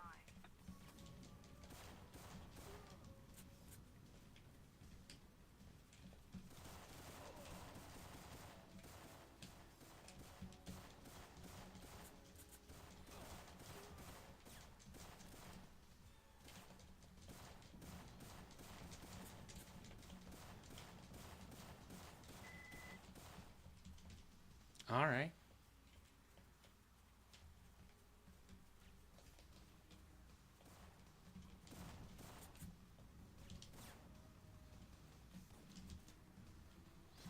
But yeah, like I said, that's come into play very heavily here. That's come into play especially heavily in the base stage as well. Because it means I can sneak through the entire thing without compromising my movement at all. Because that's typically the issue with a lot of these things. Because even in like the later stages, it's just like the reason why you have to stop to headshot the one guy or the other is because it's impossible to, you know, blow past them while evading damage and not compromising time. Like, yeah, you can get through it, but it means weaving behind this box and then hitting a bunch of rolls which slow you down ever so slightly each one. But not if you do it this way. And detection is a big thing. Even, you may not think of it beyond just like the stealth levels where it's necessary, but you know, if it's the difference between running down this corridor and having the guy standing right here, you know what I'm saying, start shooting at you and then you're dead by this point. Yeah, you could sneak over there, or even hit these continuous rolls, you know what I'm saying? But it's just like, how slow is that compared to just running? Is it really worth all that?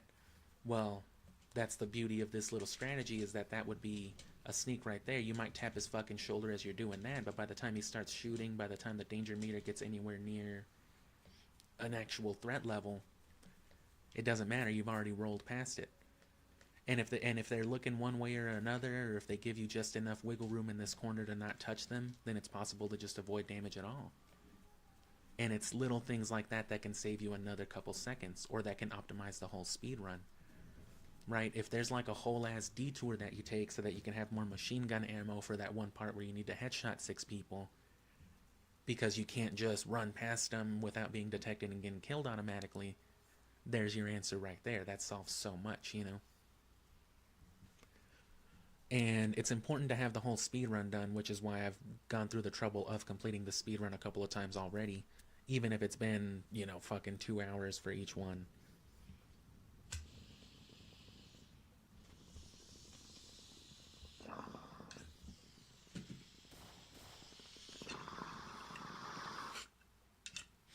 You know, I can keep everything about the speedrun in reference now.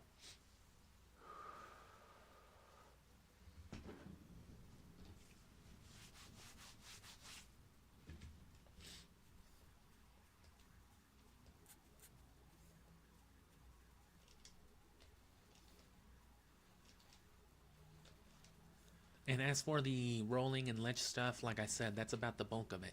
You got your standard roll with all of its dynamics, two-handed, one-handed, standing, running, crouching, sneaking. Like I said, the one-handed and like grenade roll is the same. It's all just like the one-handed roll.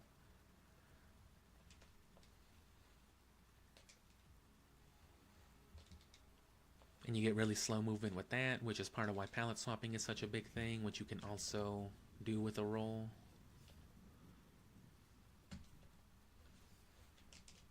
You can also do it with a climb.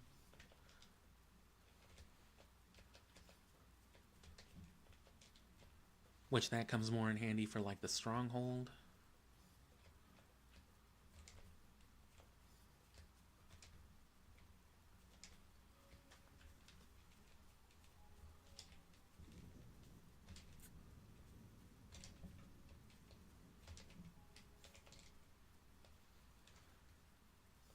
But yeah, one-handed, two-handed, that's all part of just your standard rolling dynamics. And then you've got your Hawaiian roll, which is sticking the landing with the X button to avoid just like that minute, discrete lag. Right? Taking that X press from landing the Hawaiian roll and then using it as the jump start to another roll is called a crescent roll. So the continuous rolling like this. And again, it's something very particular. This is not just a running roll. I'm technically sneaking for the singular frame in between the rolls as opposed to running, which is, again, is key for detection, not only in stages where stealth is mandatory, but also in instances where you want to be able to blow past as many NPCs as possible, not only evading damage without compromising your speed at all, but also possibly avoiding detection until the very last instant, which can be the difference between life and death, or even taking unnecessary damage for, you know, a later part that can now become skippable, you know what I'm saying?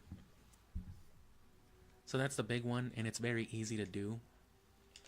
You can use the sound of the roll and like Gabe's legs as a visual and audio cue alongside just the feel and the rhythm of it. And it's very easy to do. It's just a very specific input in between each time.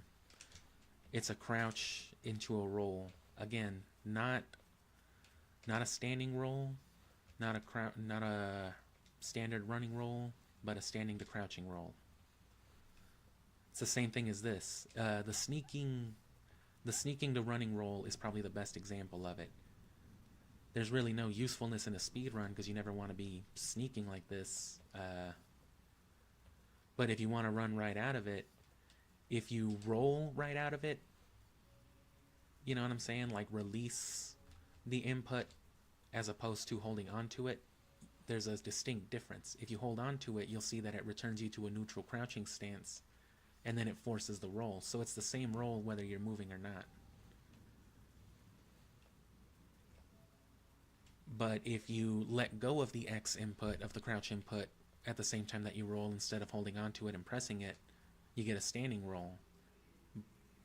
But because that counts as a form of sneaking, like I said, you never actually compromise detection. And the key to the crescent roll then is you're doing this over and over again. I'm not doing this, and I'm not doing this. I'm doing this. Just very fast. So what you see looks almost no different, especially when done right, from just your standard running roll. But it's not only discreetly ever so slightly faster, if my understanding of the lag skipping is correct. If not, then it's just the exact same speed. But the important thing is that this counts as sneaking. Again, you can fuck it up really easy. If you fuck up that singular input in between, you will be counted as running, and if you're trying to maintain stealth, you're fucked. But if done right, if you don't fuck up the input in between, this is effectively the same as this, just with the speed of a run. And this is critical in the stronghold too, especially the dog roll. So there's your crescent roll right there, and then your dog roll is when you do that when you're already off a ledge. Because then you can retain that momentum on top of the downward acceleration, which, as we covered in the railroad, if you come off that angle from a side strafe, right, so angle run, strafing roll into a hard angle, back forward with it. See, that was fucked up. I did that wrong, and you can tell because it slowed me down in between. I fell a little bit and then roll, and the fall slowed me down. If you do it at the same time, the fall will speed you up. You'll speed up by that amount instead of slow down, and then you'll go a little bit farther. There you go. Look at the zip on that. 1, 2, 3, 4, all in the time of a roll.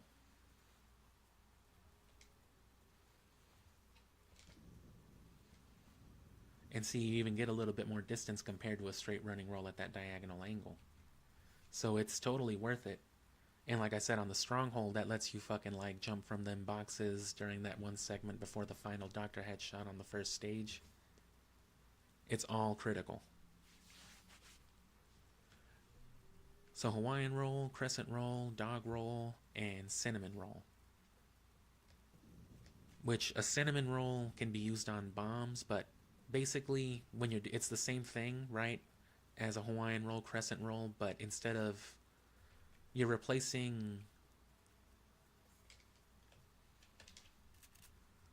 the roll input of like a crescent roll with an interact, and that makes it a cinnamon roll when you nail the interact.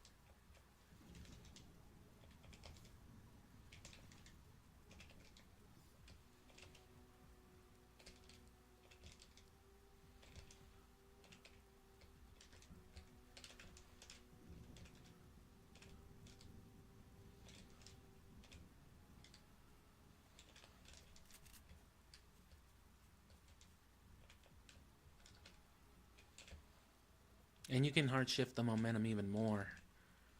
And just because of the way that the roll is programmed to maintain momentum, to not slow you down whenever if you're running away from people, the idea is to maintain speed while you're doing that shit.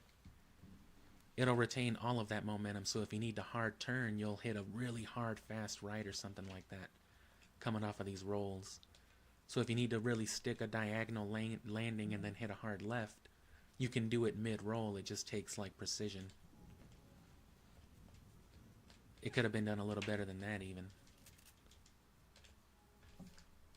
Oh, and see, because you're jump starting it with the X to ignore the frames, if you time it really wrong, it'll read that X input on the ledge, which will be like, oh, you're sneaking down a ledge. And that's like the worst possible input for it. So you're jump starting it just before you hit the ledge, and then you're rolling just after. Which, if you do it at the right time, it should line up that way naturally. And if you fuck it up, you'll still get some general movement better than, you know, landing lag, but it's significantly slower. And it's a matter of knowing when to release the D-pad and touch back onto it. You want to be only strafing as you come off the ledge, but then you want to be adjusting your direction with the D-pad again the second you start the roll.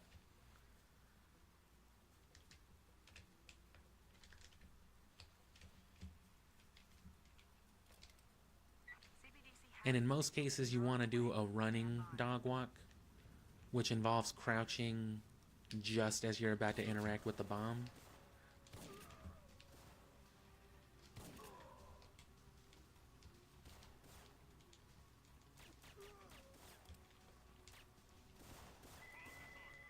Bomb disarmed. Doing it wrong will see you actually crouching first. If you see yourself crouch right before, even for just a second, you did it slightly wrong. But it's very easy to mess it up whenever you're going from a running position. Which is why it's usually easier to be crouching already, and that's why I go for the cinnamon roll. Because again, when you're doing this in between, it's reading a sneak input. And if you override that roll input, which again, itself is overriding the landing input, the landing lag, then it's reading it as a moving, crouching interact. So you get your little dog walk as you should, but then you lose even the in-between of having to be repositioned. And then I'll go ahead and show you it right now, right? Look at the difference. If I try to just... Well, actually, I've never tried. Who knows? If I try to just ignore this dude right here. If I just run along the wall...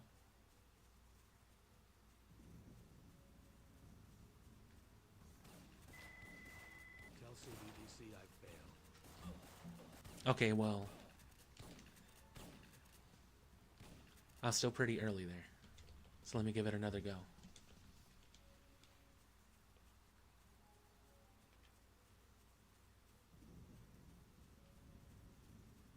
Huh. Okay, no, so that dude, the second guy, will definitely see you. I'm wondering if he'll hear me, though. So if I roll it sideways, he won't be able to see me. But by the time I hit the trash can, he should still be able to hear me.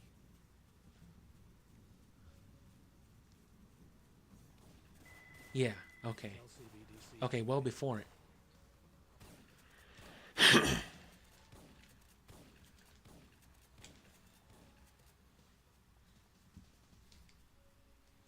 So here's part of the value of it. Now, if I do my crescent roll, I retain that same running speed, but now I'm sneaking. I can't be heard.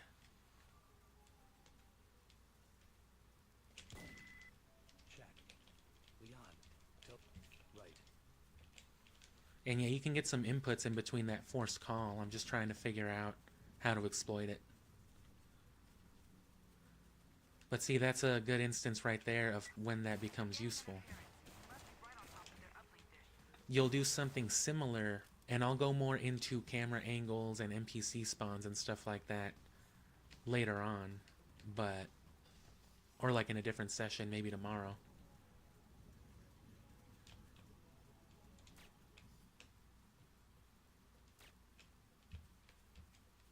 But that will play a big part also in the base. If you want to get through it quickly without being detected, you've got to hit that same strafing roll. But again, NPC spawning and placement, status, I guess, that all plays into detection as well. So part of the reason why you strafe looking a certain way is because if you're not looking at an NPC's direction, even if they're blipped on your radar, or even if they are flagged as present, you know, by the game, if you don't ever look at them, their NPC doesn't exactly spawn, and if they don't spawn, they can't see. Whatever mechanic they use for vision is associated with the actual NPC model itself, apparently.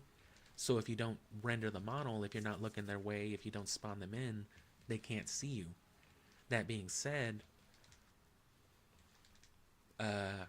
hearing as a mechanic audible detection seems to be associated more closely to the actual location or like NPC flag. So that's why you have to sneak. That's why when I ran past that point, the two didn't see me regardless, so it doesn't really apply right there. That'll come more critical in the base where that one dude will just see me.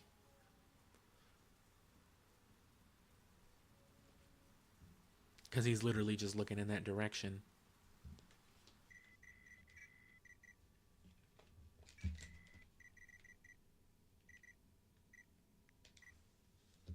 But, you know, again, if I don't look that way, he doesn't spawn and can't see me, but he can still hear me, so running past him means nailing perfect crescent rolls.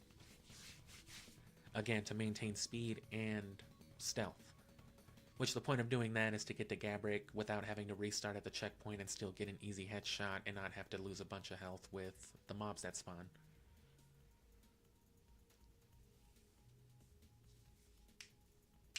Which, you know, itself I could incorporate like a palette swap right before that and just get real cheap with the grenades about it, but I don't know. Beyond that, I think that's about as in-depth as I can get with roles. There's really nothing else. There's the specifics to it, like I said, where you want to do it and how, but that's all for the play-by-play. As far as the general usefulness and utility of rolling as an overall mechanic, I think I just about got it all. And then the actual, I'll get more in-depth and better footage of the hand inputs and things like that. I wanted in-action footage, you know what I'm saying? So that you could see what your hands may actually be doing throughout the run. But then, you know, I'll get good, clear camera shots of the inputs and the hand movements and things like that.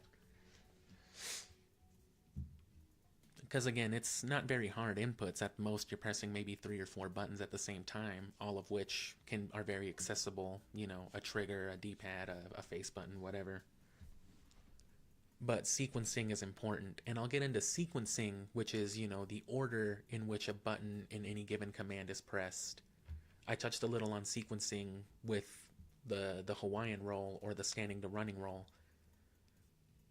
How it didn't matter when you did the front input, but it had to correlate to either the jump-started crouch input or the roll input afterward, you know. But that's like subtle sequencing.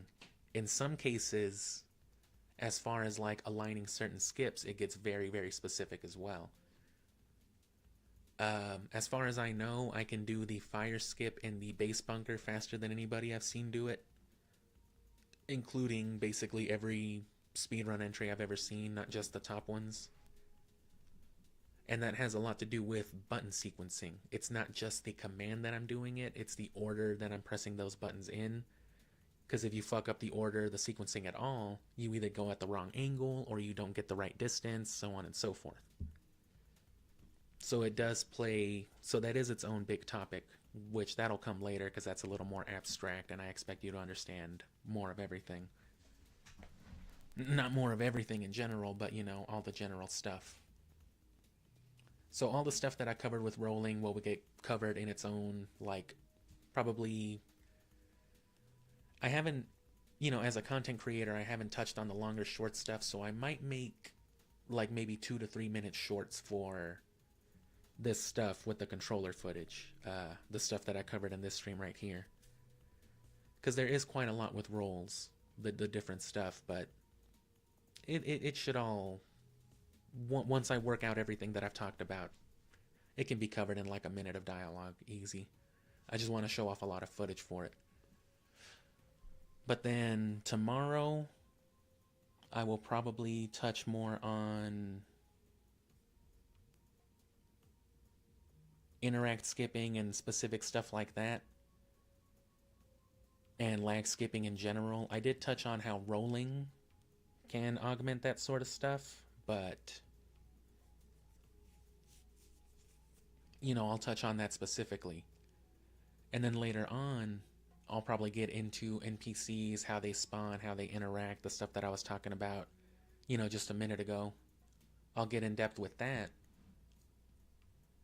And then beyond that, the only thing should be the specifics, because it can all be condensed into those things. Rolling and general movement is a big thing. Interacting and lag skipping as a general topic. And then, you know, it kind of goes without saying, but I mean, just general good play, you know what I'm saying? Don't stink.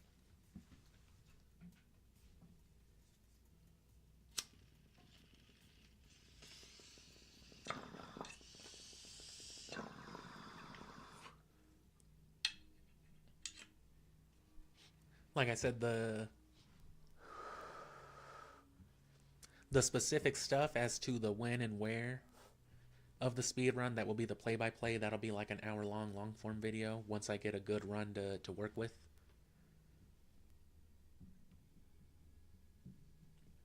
But yeah, besides that, I'll probably do one on inventory management itself. Not only the dynamic of, you know, switching weapons for consistency, you want to be using this one, you want to palette swap into this, but also, you know, palette swapping in general, how you can do it, why it's useful, and how just toggling through weapons or holding one weapon or another with all that stuff in consideration plays into it. Because inventory management's a big thing. You want to have the right amount of bullets for the right weapon at the right part of a certain stage, which probably is most crucial during the bunker phase as well. But so that'll probably be what I cover tomorrow, because I'll probably be getting into those stages. Movement and general combat dynamics play a bigger factor from the stronghold and onward, and then it's just more specific skipping stuff. But by that point, you really want to be good at all your different sort of lag skips and things like that. So that's not only climbing and interact skipping with trunks and switches and cinnamon rolling, you know what I'm saying, bombs and special interactables, Syphonfilter patience, all of the above, you know. Beyond that, like I said, there's also climbing and shimmying and all the other forms of lag canceling, including the ones that you can get with or without rolling, toggling, and all that stuff. As it all comes together, the subjects will get more abstract, but they'll be understandable. Anyway, yeah, tomorrow I'll go into the next couple stage groups. The Expo, the Dinorama, and then all of the base stages. I won't cover the specific skips too much. You'll see me do a couple of runs of it, probably.